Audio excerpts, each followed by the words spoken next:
여러분, 무더운 가운데 한 주간 잘 지내셨습니까? 이번 주간에는 광복절이 있습니다. 우리는 민족의 위기와 국난을 극복하는 가운데 늘 함께 하셨던 하나님을 기억합니다. 오늘 그 하나님을 기억하며 함께 감사와 찬양의 예배를 드립니다. 이제 다 같이 자리에서 일어나 광복절을 감사하는 예배 함께 하나님 앞에 드리겠습니다.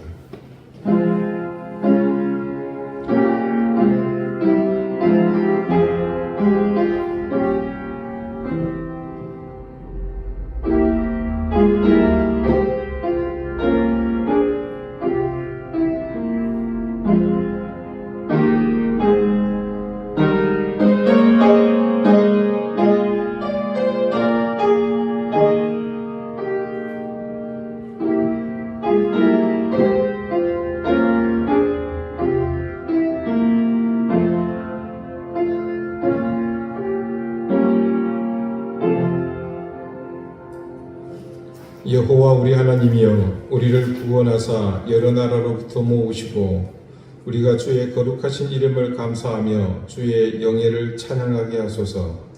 여호와 이스라엘의 하나님을 영원부터 영원까지 찬양할지어다. 모든 백성들아 아멘 할지어다. 할렐루야. 이 민족의 모든 여정에 함께하신 하나님, 모든 순간이 하나님의 은혜와 섭리로 이어졌음을 저희는 믿습니다.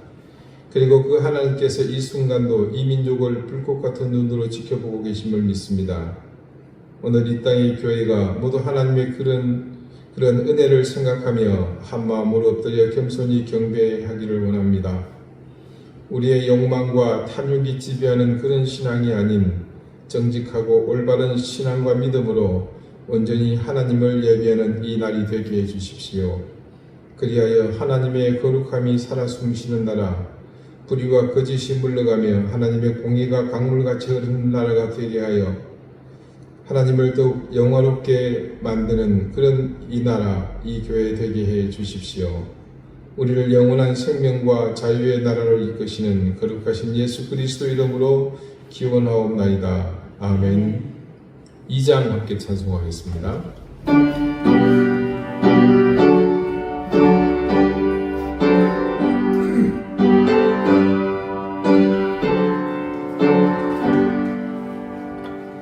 찬양 성부 성자 장명 성삼위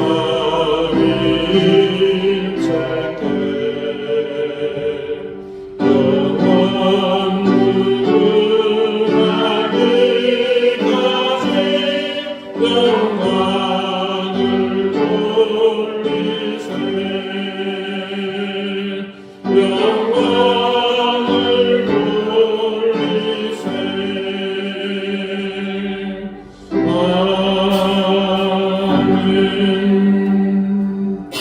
이제 다 함께 참회의 기도를 드리겠습니다. 역사의 주관자 되신 하나님, 허리에 굵은 띠를 두르고 베옷을 걸치고 죄를 뒤집어 쓰는 심정으로 참회의 기도를 드립니다. 이 백성의 죄와 허물을 용서해 주십시오. 위기 때마다 우리 민족을 구원하시고 생명의 길을 열어주시며 부흥과 성장의 은혜를 더해 주셨지만 배역한 이 민족은 감사를 잃었고 만족을 몰랐습니다. 당면한 우리의 사명과 감당해야 할 책임이 있음을 통감하지 못하고 분열하며 갈등 가운데 서로를 멸시하고 저주하며 모함하고 시기하며 살았음을 고백합니다. 누구의 잘못도 누구의 허물도 아닌 우리 모두가 공범이요 선동자였고 앞장선 불의한 인생들이었습니다.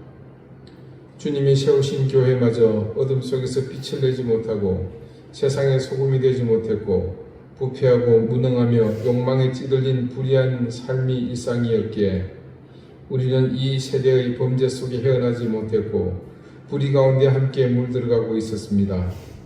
주님, 우리의 죄를 용서해 주십시오.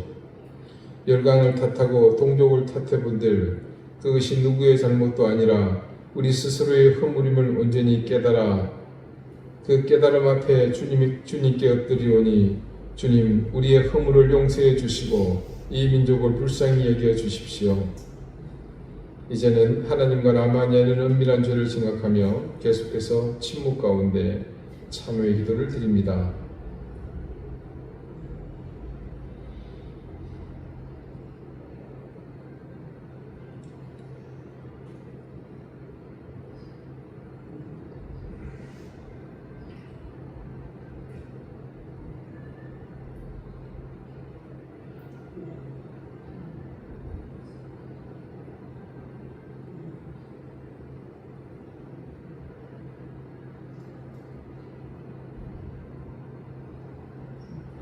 하나님께서는 자신의 부끄러운 죄를 솔직하게 고백하는 사람들에게 말씀하십니다. 내가 회초리로 그들의 죄를 다스리며 채찍으로 그들의 죄악을 벌하리로다. 그러나 나의 인자함을 그에게서 다 거두지는 아니하며 나의 성실함도 피하지 아니하며 내 언약을 깨뜨리지 아니하고 내 입술에서 낸 것은 변하지 아니하리로다. 아멘. 이제는 사도신경으로 우리의 신앙을 고백하오니 나는 전능하신 아버지 하나님 천지의 창조주를 믿습니다. 나는 그의 유일하신 아들 우리 주 예수 그리스도를 믿습니다. 그는 성령으로 잉태되어 동정녀 마리아에게서 나시고 본디오 빌라도에게 고난을 받아 십자가에 못 박혀 죽으시고 장사된 지 사흘 만에 죽은 자 가운데서 다시 살아나셨으며 하늘에 오르시어 전능하신 아버지 하나님 우편에 앉아 계시다가 거기로부터 살아있는 자와 죽은 자를 심판하러 오십니다. 나는 성령을 믿으며 거룩한 공교회와 성도의 교제와 죄를 용서받는 것과 몸의 부활과 영생을 믿습니다. 아멘. 자리에 앉으시기 바랍니다. 이제 다 함께 성시를 교독하겠습니다. 성시는 교독문 78번 요한복음 14장입니다.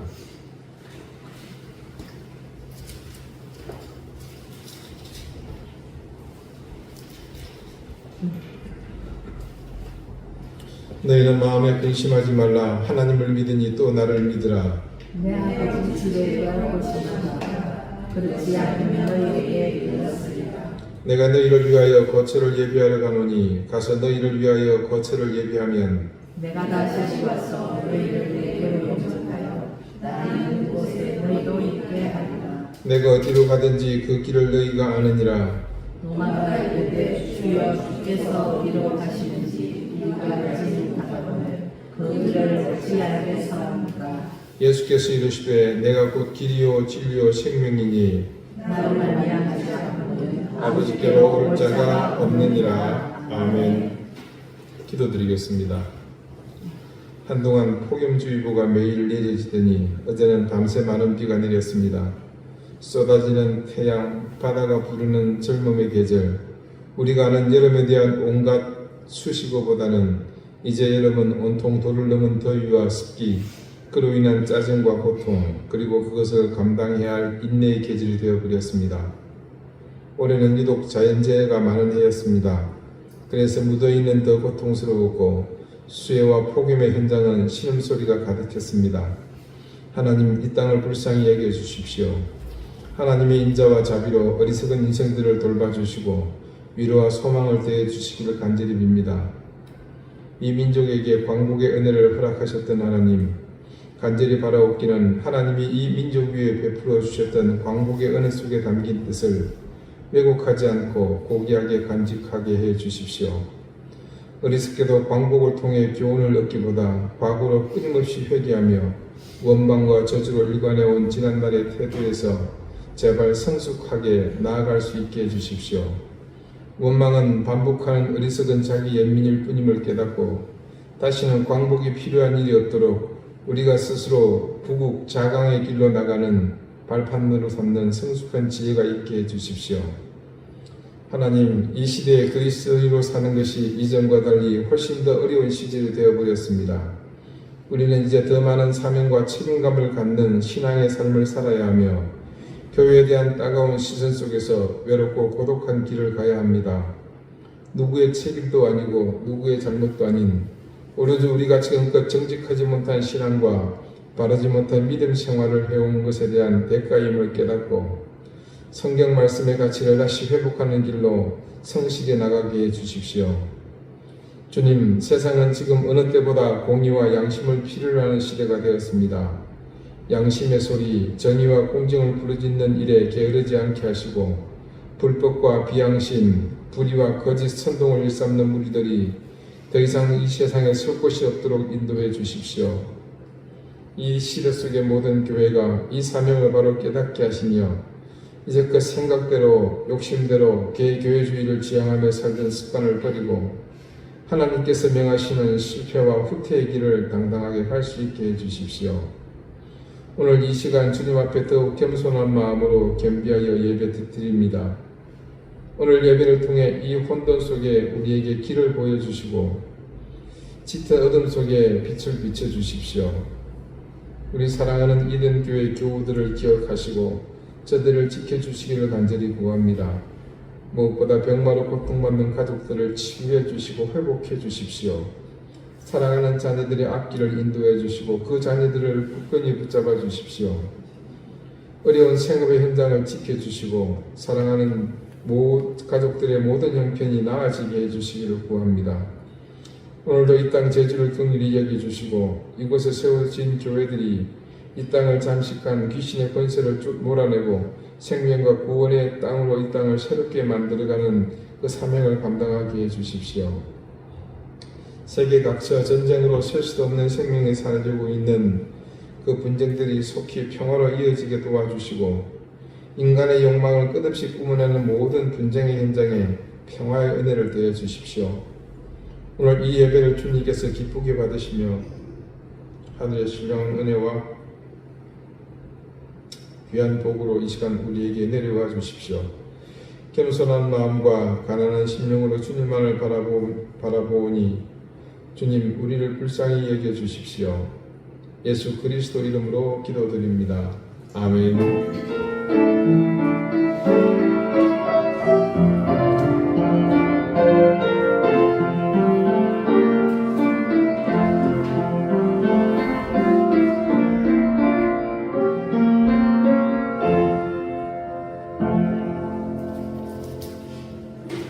(48장) 함께 찬송하겠습니다.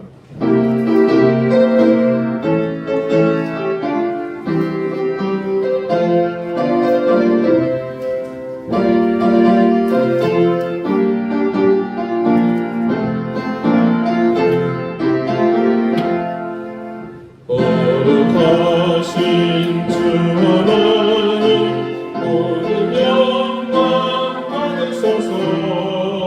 주의 자녀 함께 모여 영계 찬송 드립니다. 전능하사 천지만물 창조하신 하나님 찬양하며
오늘 하나님께서 이 예배 가운데 우리에게 주시는 말씀은 신약성경 빌레몬서 1장 18절에서 19절 말씀입니다.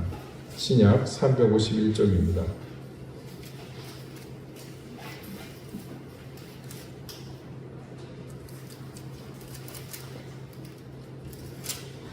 빌레몬서 1장 18절 19절 말씀을 제가 읽겠습니다. 이제 다 같이 자리에서 일어나 하나님의 말씀을 경청하십시오. 그가 만일 네게 불의를 하였거나 네게 빚진 것이 있으면 그것을 내 앞으로 계산하라. 나 바울이 친필로 쓰노니 내가 갚으려니와 네가 이 외에 네 자신이 내게 빚진 것은 내가 말하지 아니하노라. 아멘. 자리에 앉으시기 바랍니다. 하나님께서 이 말씀으로 우리에게 은혜 주시기를 바랍니다. 이것저것 따지는 사람을 두고 다들 계산적이라고 말합니다. 근데 사실 이것저것 따지는 것을 두고 무조건 계산적이다, 이렇게 싸잡아 비난이 섞인 말로 무조건 몰아붙이는 것은 사실 어폐가 좀 있습니다. 하다못해 우리는 마트나 시장에서 수박을 고를 때도 그냥 주인이 주는 것 아무거나 받아보지는 않지 않습니까? 심지어 똑같은 공장에서 똑같은 공정으로 똑같은 재료를 통해 똑같은 날에 생산된 제품도 이것저것 들었다 놨다 하면서 고르지 않습니까? 물론 그 정도가 심해서 지나치게 따지는 사람, 누구나 그 사람을 아는 사람은 그렇다고 하는 경우는 다를 수도 있겠지만 사람이라면 누구나 그렇게 하기 마련입니다. 제가 생각하기에 모든 사람은 예외 없습니다. 모두 계산적입니다. 아니, 계산이 일상이고 그렇게 살기 마련이죠. 계산 안 하면 바보 되고 천치 되고 나중에는 사람들에게 이용당하고 놀림당하게 되어 있습니다. 비단 사람과 사람 사이에서 그렇지만 국가와 국가도 마찬가지입니다. 지금 전 세계 자유민주주의의 가장 심각한 화두가 뭡니까? 그 중심에 있는 미국 트럼프 대통령이 상호무역과 관련하여 관세로 압박하는 일입니다. 이미 우리는 오래전에 미국과 상호 관세 면제, 이른바 한미 FTA를 체결한 바가 있습니다. 그런데 그거 다 무효하고 새로 관세를 책정하겠다는 겁니다. 우리가 보기에는 트럼프가 너무 계산적이라고 비난하겠지만 미국의 처지에서 보면 그는 애국자입니다. 자기들은 손해보고 남 좋은 일만 시키는 것은 공평하지 못하거든요. 그렇게 국가 간의 무역에는 상호 입장이 분명하게 존재하기 마련입니다. 지금 제가 살고 있는 법한동 집에서 교회로 올 때면 지나치는 곳에 늘 시선이 가는 곳이 한 곳이 있습니다. 그냥 지나면서 그곳을 보면 지금 농장도 아닌 것 같고 그렇다고 그냥 창고도 아닌 것 같고 뭐 하는 곳인지 도무지 알 수가 없는 곳입니다. 2008년, 그러니까 지금으로부터 벌써 17년 전입니다. 당시 교회에서 노인대학을 담당하고 있을 때 이곳 제주로 수학여행을 왔습니다. 당연히 여행사를 끼고 제주 여행을 준비했는데 나름 저렴한 경비로 여행을 왔습니다. 그런데 그때 몇 곳에서 이 제주에 왔으니 뭐 좀 쇼핑을 해야 될 것 아니겠습니까? 그래서 갈치며 옥돔이며 특산품 정도는 이미 사려고 했으니까 그런 정도의 쇼핑은 필요했습니다. 그런데 그런 물품을 샀던 것은 지금 제 기억 속에 어딘지 하나도 기억이 없습니다. 하지만 그때 유독 한 곳은 지금도 생생하게 기억하고 있는 곳이 있습니다. 그곳이 바로 조금 전 제가 말씀드렸던 그곳입니다. 사실 그때 그 쇼핑이 참 인상적이어서 제주에 와서도 한동안 그곳이 어디였지 하면서 불을 찾았던 적도 있었습니다. 그러다 우연히 낯이 익은 곳을 발견했고 바로 그곳이 그때 그 자리였다는 것을 알 수 있었습니다. 그때 그곳에서 판매하는 것은 고가의 약재였습니다. 동충하초. 여러분, 이게 1, 2만 원에 구입할 수 있는 게 아닙니다. 기본 10만 단위가 넘죠. 창고 같은 곳으로 그 직원들이 우리 일행을 인도해서 그 할아버지 할머니들을 모두 앉혔습니다. 복장은 마치 공무원과 비슷했고 또 농촌 기도소에서 근무하는 듯한 그런 복장을 한 사람이 동충하초가 어떤 것인지 장황하게 그럴듯하게 설명을 했습니다. 그리고 설명이 마치자 그것을 마치 안 사면 큰일이 날 것과 같은 그런 여러 멘트로 구매를 유도했습니다. 저는 뭐 대략 짐작하던 터라 무시하고 밖으로 나와 바람을 좀 쐬려는데 그곳에 직원인 듯한 사람이 덩치도 크고 인상도 험하게 생겨가지고 잡아먹을 듯한 기세로 문 밖으로 나가려는 저를 쏘아보더니 다시 안으로 들어가라는 겁니다. 당신이 먼저 날 보고 나가라 말라 하는 거죠. 그러면서 제가 더 강력한 눈으로 쏘아봤습니다. 그러자 제 기가 더 셌던지 슬그머니 옆으로 비키더라고요. 그때 밖으로 나와 그곳 주변을 슬쩍 봤는데 나중에 그곳을 발견하고는 반갑기도 했지만 기분이 좀 씁쓸했습니다. 지금도 늘 그곳을 지나면 관광버스들이 여러 대 주차된 것을 볼 수 있습니다. 지금도 여전히 존재하지만 저가의 패키지 여행 상품 말입니다. 대개는 만족도가 떨어지는 것이 당연한 여행 상품입니다만 그런 곳에 쓸데없는 과도한 기대를 하고 가서는 당연한 실망을 하고 난다. 그것을 마치 대단한 비리를 발견한 양 방송국에 제보하고 그것을 뉴스거리로 삼는 행태가 주기적으로 반복되고 있습니다. 요즘은 아시는 것처럼 인터넷에 검색해 보면요, 내가 가고자 하는 해당 여행지를 방문할 때 소요되는 경비를 모두 환산해 볼 수 있습니다. 거기다가 요즘은 AI 기술까지 더해져 가지고 이전보다 훨씬 더 정확하고 실제 근접한 경비 산출이 가능합니다. 그런데도 방문하고자 하는 곳에 실제 개인 항공료보다 훨씬 저렴한 상품을 팔고 있다면 당연히 그에 적절한 후속 조치가 있다고 봐야 합니다. 대부분 그런 소유의 최다는 관광지에서의 쇼핑입니다. 동남아 가면 희한한 약재들 많죠. 그래서 유럽이나 미국, 뭐 이렇게 호주, 뉴질랜드는 없겠지 싶겠지만 가보면요, 생각지도 못한 상품들이 모든 곳에 다 있습니다. 그리고 관광지 현지 가이드는 관광객들에게 그들의 상품을 소개하면서 그 상품 판매가에서 일정 부분을 커미션으로 취하게 됩니다. 그리고 이것이 현지 가이드의 직접적인 수입원이 되죠. 항공료에도 미치지 못하는 가격으로 이미 여행사에서 줄 수 있는 마진은 모두 소진된 상태고, 그렇게 현재 여행사에 던져진 관광객들에게 주머니를 털든 쥐어짜내든 알아서 하라는 그런 구조입니다. 하지만 관광을 간 당사자는 이런 구도와 현지 사정은 중요하지 않습니다. 경우에 적합하지 않은 비용을 지불했음에도 자기 권리나 불편한 사항 그리고 의무는 아니지만 도의적으로 감당해야 할 일에 대해서 나 몰라라 하면 결국 탈인하게 되어 있습니다. 세상에서 제일 비싼 것이 어떤 것인지 아십니까? 질문이 좀 황당하죠. 그래서 대답도 조금 황당합니다. 세상에서 제일 비싼 것은 다름 아닌 공짜입니다. 공짜가 처음에는 좋은 것 같지만 결국 나중에는 그 공짜에 대한 배상을 반드시 해야 합니다. 가령 지금 정부가 돈을 나눠주는 것은 저는 세상에서 제일 황당한 정책이라고 생각합니다. 이게 반드시 나중에 뼈아픈 대가를 치러야 하거든요. 언젠가 제가 캐나다를 방문했을 때 그곳 현지 가이드가 그런 말을 했던 것을 기억합니다. 캐나다는 지구상에서 국토가 두 번째로 큰 나라입니다. 그때 행정구역 중에서 제일 큰 단위인 주는 10개에 불과합니다. 밴쿠버 쪽에 브리티시 콜롬비아에서 알버타, 사스카추안, 마니토바, 그리고 우리가 자주 가는 어딥니까? 온타리오, 토론토가 있는, 그리고 퀘벡, 그리고 위에 몇 개에서 10개 정도밖에 되지 않습니다.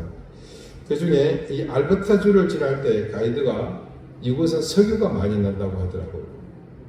그리고 목재가 아주 많고, 그래서 주 인구가 너무 적다 보니까 주 정부가 연말이 되면 예산이 무지 많이 남는답니다. 그래서 결국 연말에 모든 주민에게 1인당 그 당시로 200불을 나눠줬다고 합니다. 그때 정말로 이곳은 인구도 좋고 돈을 더 이상 쓸 데가 없으니 그럴 수도 있겠구나, 이런 생각과 더불어서 이곳으로 이민을 좀 심각하게 고민을 해봐야 되겠구나, 그런 생각도 한 적이 있습니다. 그런데 우리나라는 캐나다 알버타처럼 자원이 많은 것도 아니고 그렇다고 자원이나 다른 수입에 비해 인구가 적은 것도 아니고, 그럼 무슨 재원으로 돈을 주겠습니까? 네, 결국 빚이거든요. 생돈을 국가가 빚을 내서 선심 쓰는 겁니다. 돈이라는 것이 반드시 그 값을 하기 마련인데 이게 후유증이 없겠습니까? 이미 수년 전에 코로나 전국을 거치면서 이런 경험을 통해 우리나라의 채무가 갑질로 증가한 사실이 있지 않습니까? 그 빚이 아직도 생생하게 수치로 남아있는데 이번에 또 그 짓을 한 겁니다. 물론 긍정적인 효과를 기대하는 의견도 있습니다만은 여러분 수십 년씩 인생을 살아오신 경험을 비추어 보면 세상에 공짜가 어디 있습니까? 우리는 신나게 씁니다만은 이제 그만큼 구멍난 재정을 메꿔야 합니다. 벌써 이곳저곳에서 증세를 통해 국민들 주머니에서 돈을 뜯어내려는 시도가 시작되었습니다. 그리고 종국에는 말입니다. 우리 자녀들이 그 빚을 다 갚아야 합니다. 부모가 자녀들에게 재산을 남겨주지는 못할 망정 빚을 상속하게 한다는 것은 정말로 최악입니다. 오늘 이렇게 장황하게 손익계산에 관한 이야기를 하는 것은 다름 아닌 오늘 본문에서 재차 바울이 빌레몬을 향해 뭔가 계산해야 할 것을 언급한 것 때문입니다. 여러분, 시각을 바꿔서요. 하나님께 여러분 공짜가 있을 것 같습니까? 가령 아주 상징적인 한 사건이 사사시대에 있었습니다. 사사기 11장 30절 이하의 말씀입니다. 그가 여호와께 서원하여 이르되 주께서 과연 암몬 자손을 내 손에 넘겨주시면 내가 암몬 자손에게서 평안히 돌아올 때에 누구든지 내 집 문에서 나와서 나를 영접하는 그는 여호와께 돌릴 것이니 내가 그를 번제물로 드리겠나이다 하니라. 이에 입다가 암몬 자손에게 이르러 그들과 싸우더니 여호와께서 그들을 그의 손에 넘겨주시매 야로엘에서부터 민닛에 이르기까지 20성읍을 치고 또 아벨그라민까지 매우 크게 무찌르니 이에 암몬 자손이 이스라엘 자손 앞에 항복하였더라. 이때는 말씀드린 것처럼 사사시대입니다. 여러분 기억하시죠? 사사시대의 대표적인 캐치프레이즈 뭐였습니까? 자기 소견에 옳은 대로 행하였더라. 그 시대 이스라엘의 지도자격인 사사 중 한 사람인 입다가 암몬과의 전쟁을 앞두고 하나님과 거래를 합니다. 이게 견해 차이가 조금 있긴 한데요. 누구는 하나님 앞에 서운하는 것이라고도 하는데 일단 형식을 보니까 이렇게 하면 하나님이 어떻게 해 주십사 하는 걸로 봐서 거래의 형식이 맞습니다. 아무튼 암몬과의 전쟁에서 이기도록 도와주시면 돌아와서 처음 자신을 영접하는 사람을 하나님께 번제로 바치겠다고 서원을 했습니다. 나중에 이 부분에 대해서 얘기할 기회가 있겠습니다만 사실 이거 잘못된 서원이죠. 그랬더니 위의 말씀에서 증거한 대로 매우 크게 무찌르니 이에 암몬 자손이 이스라엘 자손 앞에 항복하였더라라고 승리의 소식을 전하는 것을 알 수 있습니다. 이제 승리한 입다는 의기양양해서 돌아오는데 이제 누구든 자기 앞에 나오는 사람을 제물로 드리려고 하는데 그렇게 생각하고 있는데 입다의 생각에는 당연히 그 집에 종이 튀어나와가지고 말고삐를 잡거나 자기 발을 씻어줄 줄 알았던 거죠. 웬걸요? 그 다음 말씀입니다. 입다가 미스바에 있는 자기 집에 이를 때에 보라 그의 딸이 소고를 잡고 춤추며 나와 영접하니 이는 그의 무남동녀라. 자식이 아무도 없고 딱 하나 이 딸이 있다는 거죠. 입다가 이를 보고 자기 옷을 찢으며 이르되 어찌할꼬 내 딸이여 너는 나를 참담하게 하는 자요 너는 나를 괴롭게 하는 자 중에 하나로다. 내가 여호와를 향하여 입을 열었으니 능히 돌이키지 못하리로다 하니 누가 보더라도 이건 사필 규정이라고 할 것이 종이든 하인이든 사람을 제물로 바치려는 그의 속셈은 잘못된 거죠. 그런 자기 욕심에 대한 징벌로 이는 쌤통이라 할 것입니다. 아무튼 아버지보다 믿음이 좋았던 딸은 하나님 앞에서 아버지가 내뱉은 말에 대해 분명하게 책임을 져야 함을 딸이 스스로 인정하고 죽음을 선택합니다. 다른 말로 이는 하나님과 거래하는 것이니 마땅히 그 약속을 지켜야 하는 일로 볼 수 있습니다. 딸의 말입니다. 또 그의 아버지에게 이르되 이 일만 내게 허락하사 나를 2달만 버려 두소서. 내가 내 여자친구들과 산에 가서 나의 처녀로 죽음을 인하여 애곡하겠나이다 하니 그가 이르되 가라 하고 2달을 기한하고 그를 보내니 그가 그 여자친구들과 가서 산 위에서 처녀로 죽음을 인하여 애곡하고 2달 만에 그의 아버지에게 돌아온지라. 그는 자기가 소원한 대로 딸에게 행하니 딸이 남자를 알지 못하였더라. 입다는 하나님 앞에 약속한 대로 그 사실에 대한 혹독한 대가를 치러야 했습니다. 그렇게 무남동 외동딸을 잃었습니다. 외형상 말씀을 볼 때 하나님에 대해서 공짜는 없었습니다. 그 시작은 누가 뭐래도 에덴 동산입니다. 하나님은요, 인간이 하나님의 명을 거역한 것에 대해서 분명하게 그 대가를 치르게 하셨습니다. 아담과 하와가 세상 아무런 걱정 없이 살던 에덴에서 하나님께 불순종했습니다. 그 대가로 쫓겨나게 되었죠. 거기에 더불어 출산의 고통과 평생 땀 흘리며 일을 해야만 먹고 살 수 있게 되었습니다. 그리고 그의 후손인 모든 인류는 운명적으로, 태생적으로 그 대가를 치르는 존재로 사실상 채무를 가지고 세상에 태어나게 되었습니다. 그 하나님의 법칙은 이스라엘 전체 역사뿐 아니라 인류의 역사 속에서 그대로 실현되어 이어졌습니다. 그런데 그랬던 하나님과의 채무가 단번에 벗겨지는 일이 일어납니다. 그것도 채무자가 뭘 잘해서 그런 것이 아니라 채권자인 하나님의 일방적인 채무 변제입니다. 그걸 벗겨주십니다. 예수 그리스도의 십자가가 바로 그 차용 정서가 소멸된 자리입니다. 그런 증언하는 말씀이 있습니다. 먼저 골로새서 2장 12절에서 15절까지의 말씀을 제가 읽어드리겠습니다. 너희가 세례로 그리스도와 함께 장사되고 또 죽은 자들 가운데서 그를 일으키신 하나님의 역사를 믿음으로 말미암아 그 안에서 함께 일으키심을 받았느니라. 또 범죄와 육체의 무할례로 죽었던 너희를 하나님이 그와 함께 살리시고 우리의 모든 죄를 사하시고 우리를 거스르고 불리하게 하는 법조문으로 쓴 증서를 지우시고 제하여 버리사 십자가에 못 박으시고 통치자들과 권세들을 불파하여 드러내어 구경꾼으로 삼으시고 십자가로 그들을 이기셨느니라. 이 말씀을 통해 우리는 중요한 사실 몇 가지를 알 수가 있습니다. 먼저 우리가 세례를 받은 것, 즉 예수 그리스도를 구주로 영접하여 우리가 그리스도와 함께 죽습니다. 물론 실제 사망을 말하는 것이 아니고요. 우리의 옛 사람, 즉 죄의 권세 아래 살아야 하는 인생, 채무를 가지고 있던 그때를 말합니다. 그런 이전에 우리가 그리스도와 함께 장사되었습니다. 장사라는 게 뭐죠? 죽어서 묻히는 것을 얘기합니다.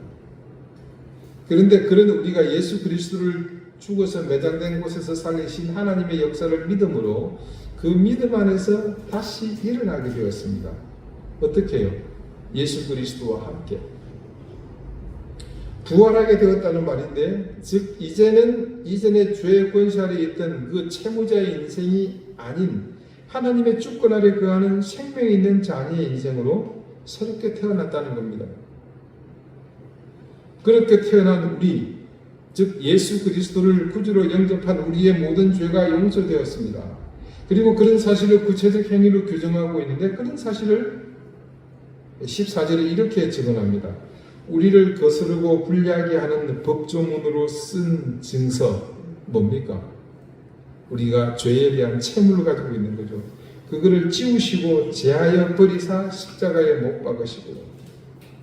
자, 이 말씀에 따르면 뭔가 한 장 찢어졌습니다. 이름하여 법조문으로 쓴 증서.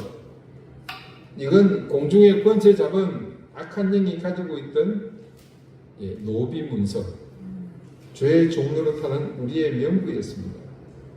하나님이 그것을 대신 지불하시고 받아오신 겁니다. 그리고 그 노비 문서를 지금 찢으신 겁니다. 구약에서는 철저하게 무남동녀 외동딸까지 셈하셨던 하나님이 이제는 아예 그 모든 것을 없애버리셨습니다.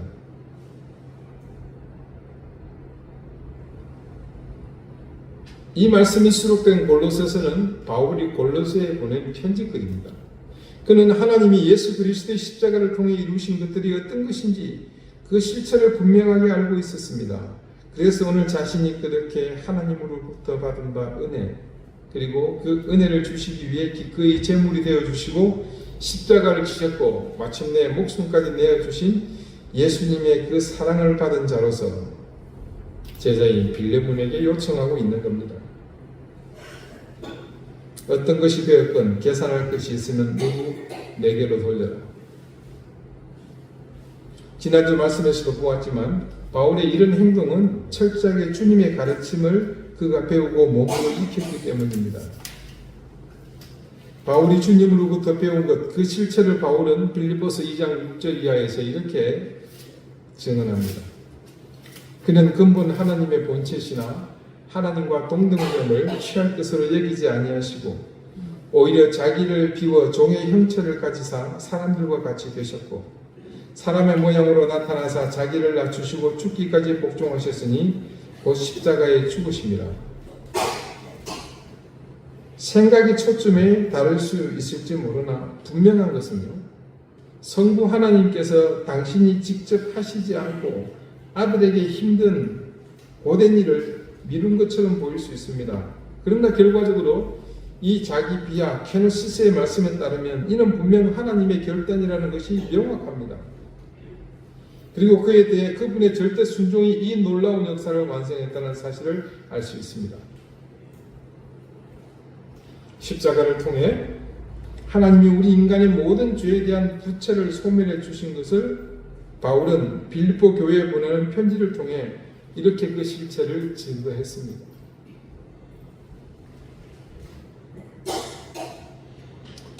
빌레몬이 바울의 제자였기에 분명 바울이 빌립보 교회의 편지글로 이렇게 기록할 정도로 통찰력 있는 그리스도의 자기 비하를 자신에게 가르쳤음을 분명 기억했을 것입니다. 그렇다면 바울이 오늘 빌레몬을 향해 그가 만일 오네시모가 만일 너에게 불의를 하였거나 네에게 빚진 것이 있으면 그것을 내 앞으로 계산하라. 그렇게 전한 말의 깊은 뜻을 빌레몬은 충분히 깨달았을 것입니다. 그리고 이어서 19절에 바울이 부연하여 내가 갚으려니와 네가 이외에 너 자신이 내게 빚진 것은 내가 말하지 아니하노라 라고 말한 것이 단순히 이 글을 읽는 사람으로 하여금 너도 사실 나한테 신세 증거 많지 않니? 그러니까 이걸로 퉁치자, 은근히 협박하는 것이 아니라는 사실 또한 깨닫게 되었을 것입니다. 그것은 주님이 내게 그렇게 모든 채무를 갚아주신 것처럼 나도 너에게 그리할 것이니 너 또한 오네시모를 향해 마땅한 권리와 행위를 주님의 십자가를 통해 베푸신 대속의 은혜처럼 너도 그렇게 했으면 좋겠다라는 그런 주문을 담고 있는 겁니다. 사랑하는 여러분, 모든 것은요, 우리를 용서하시고 사랑하시고 구원해 주시기 위한 하나님의 사랑이 중요한 원인이 되었습니다. 그리고 그 하나님 사랑의 실체는 우리 주님으로부터 시작되었고 마침내 십자가를 통해 완성되었습니다. 우리 주님께서 십자가에서 당신의 모든 것을 내어주심으로 그 사랑을 보여주셨고 그 사랑이 세상 가운데 시연됨으로 바울은 그 사랑의 빚진 사실을 깨닫고 그것을 지금 자신도 실천하고자 합니다. 그렇게 계산하지 않고 주님의 사랑을 실천함으로 그는 오늘 노예의 신분으로 영원히 그렇게 살 수밖에 없는 한 영혼을 그 영혼과 더불어 육체의 구속마저 구원해 주었습니다. 그리고 그런 사랑은 또 다른 사람을 향해 가치 있게 전해졌으며 그 가치 있는 전함은 또 다른 생명을 낳았고 오늘까지 우리에게 이어졌습니다. 여러분, 빌레몬서가 어떻게 성경에 남아서 우리에게 전해졌겠습니까? 바울이 빌레몬을 통해 이 오네시모를 살렸던 그 역사가 어떤 결과로 이어졌는지를 후대가 분명히 알았기 때문이지 않겠습니까? 여러분 한 사람이 지금 이 자리에서 하나님의 말씀을 듣고 은혜와 사랑을 누리게 된 데는 바로 이런 사랑의 수고가 그때부터 지금까지 쉼 없이 이어져 왔기 때문입니다. 그러므로 이제 우리는 그 사실을 통해 우리가 마땅히 감당해야 할 사명이 있음을 깨닫습니다. 복음의 역사는 주님이 이 땅에 다시 오시는 그날까지 이어질 것입니다. 그렇기에 우리 한 사람이 이 사실을 깨닫고 누군가를 향해 그 사랑의 수고를 감당하는 것은 아주 귀한 일입니다. 그것이 귀한 이유는 우리의 눈에 당장에는 어떤 결실이 보이지 않을지 모르나 궁극에는 그 사랑의 수고가 귀한 열매로 결실을 할 것이기 때문입니다. 여러분, 우리 계산하는 거 참 좋아하죠. 나는 너에게 얼마를 했는데 너는 그거밖에 안 하느냐.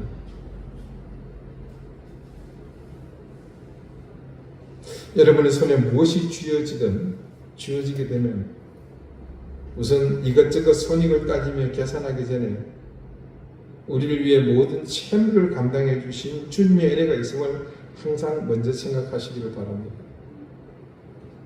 손익을 따지는 일은 여러분 인생을 살아갈 때 끊임없이 이어질 일입니다.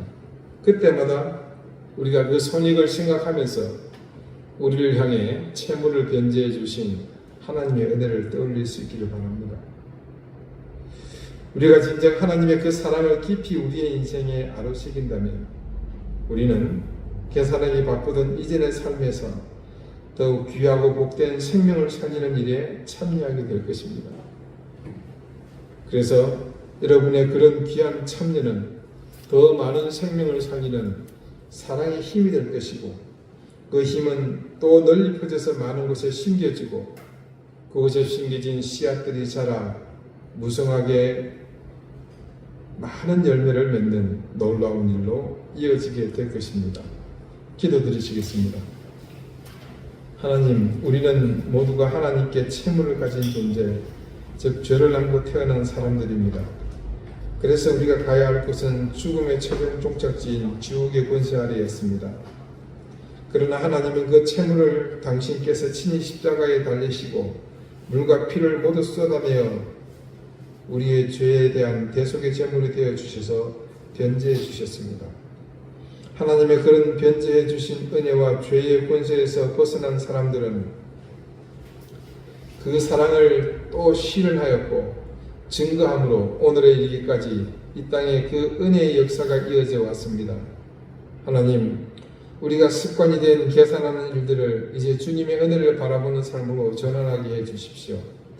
그래서 오늘 바울이 빌레몬을 통해 오네시모를 살리고 그를 귀한 복음의 사역자로 삼아 생명을 전하게 만들었듯이 우리의 작은 헌신을 통해 더욱 가치 있는 생명의 사명을 감당할 수 있게 해 주십시오. 예수 그리스도 이름으로 기도드립니다. 아멘. 458장 함께 찬송하겠습니다.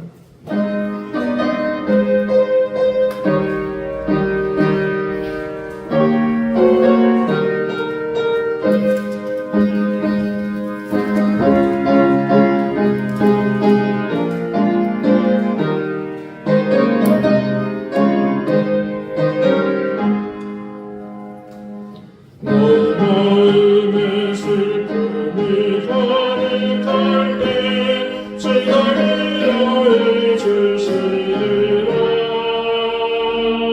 아침을 가진 너는 내게로 나 심장하시고 가라. 잠기는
십자가 지고 가 네가 기쁘게 십자가 지고 가며 지금 나를 위하네. 자비로우신 하나님, 하나님의 은혜와 사랑을 감사드립니다. 오늘 하나님의 귀한 사랑을 통해 그 은혜를 누리는 하나님의 자녀들이 감사하는 마음을 담아 하나님 앞에 귀한 예물을 드렸습니다. 드린 손길의 마음과 정성을 기억해 주시고 하나님이 가지고 계신 하늘의 신령한 은혜와 또 땅에 베푸실 귀한 기름진 복들을 넘치게 더해 주시기를 기도합니다. 가정의 평강을 더해 주시고 이 어려운 때의 생업이 하나님의 도우심을 얻게 해 주십시오. 육신의 강건함을 더해 주시고 장녀들을 평강의 길로 인도해 주십시오. 교회를 위해 섬기며 수고하는 은밀한 손길들이 있습니다. 주님, 그들을 기억하시니 그 수고와 헌신과 시간을 들임이 하나님 앞에 귀한 열매로 아름답고 선하게 나타나게 인도해 주십시오. 감사드리며 예수 그리스도 이름으로 봉헌기도 드립니다. 아멘. 네, 교회 소식 특별한 것은 없습니다. 이게 폭염인데 여러분 건강관리 잘 하시고 더위 먹지 않도록 유념하시기를 바라겠습니다. 이제 다 같이 자리에서 일어나셔서 앞뒤 좌우에 계신 분들과 다정하게 인사를 나누시겠습니다. 54장 함께 찬송하겠습니다.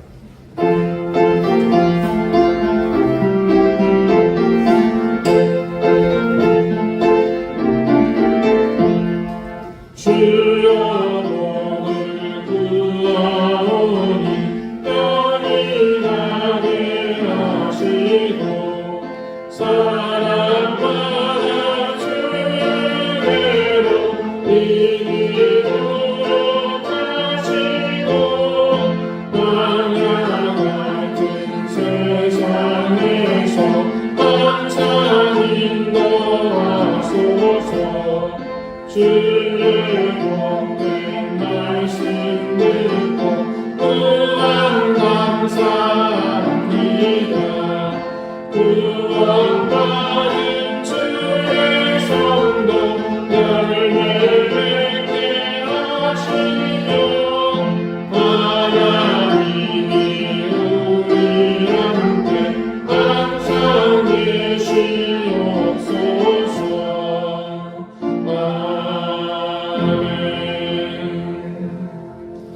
이제는 예수 그리스도의 은혜와 하나님의 사랑과 성령의 교통하심이 십자가에서 우리의 모든 죄에 대한 채무를 변제해 주신 하나님의 그 사랑을 기억하며 우리의 인생도 그 채무를 함께 감당하고 또 생명을 나누는 귀한 삶을 살기로 다짐하는 우리 이든교회 모든 성도들과 저들의 가정과 주신 자녀들 위해 이제로부터 영원토록 항상 함께 하시기를 간절히 축원하옵나이다.